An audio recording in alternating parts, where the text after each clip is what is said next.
کعب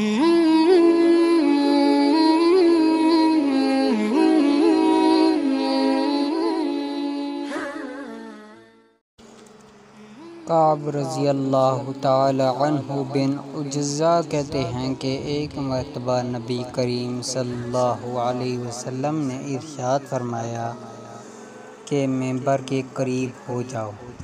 ہم لوگ حاضر ہو گئے۔ جب حضور صلی اللہ علیہ وسلم نے منبر کے پہلے درجہ پر قدم مبارک رکھا تو فرمایا آمین۔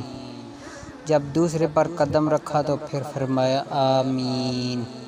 جب تیسرے پر قدم رکھا تو پھر فرمایا آمین۔ جب آپ خطبہ سے فارغ ہو کر نیچے اترے تو ہم نے عرض کیا کہ ہم نے آج آپ سے منبر پر چڑھتے ہوئے ایسی بات سنی جو پہلے کبھی نہیں سنی تھی۔ آپ نے ارشاد فرمایا کہ اس وقت جبرائیل علیہ السلام میرے سامنے آئے تھے۔ جب پہلے درجہ پر میں نے قدم رکھا تو انہوں نے کہا کہ ہلاک ہو جائے وہ شخص جس نے رمضان کا مبارک مہینہ پایا پھر اس کی مغفرت نہ ہوئی۔ میں نے کہا آمین۔ پھر جب دوسرے درجہ پر قدم رکھا تو انہوں نے کہا ہلاک ہو جائے وہ شخص جس کے سامنے آپ کا ذکر مبارک ہو اور وہ درود نہ بھیجے۔ میں نے کہا آمین۔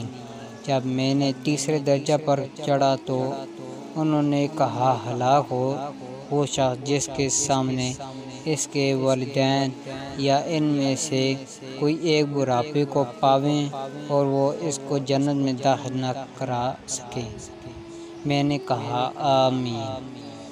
اس حدیث میں حضرت جبرائیل علیہ السلام نے 3 بددعائیں دی ہیں تو حضور اقدس صلی اللہ علیہ وسلم نے ان تینوں پر آمین فرمائی۔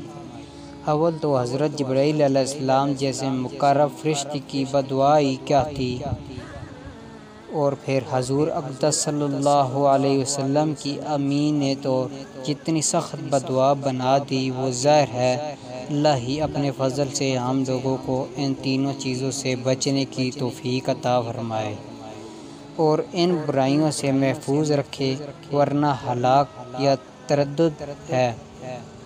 بعض روایات سے معلوم ہوتا ہے کہ خود حضرت جبرائیل علیہ السلام نے حضور صلی اللہ علیہ وسلم سے کہا کہ آمین کہو، تو حضور صلی اللہ علیہ وسلم نے فرمایا آمین، جس سے اور بھی زیادہ اہتمام معلوم ہوتا ہے۔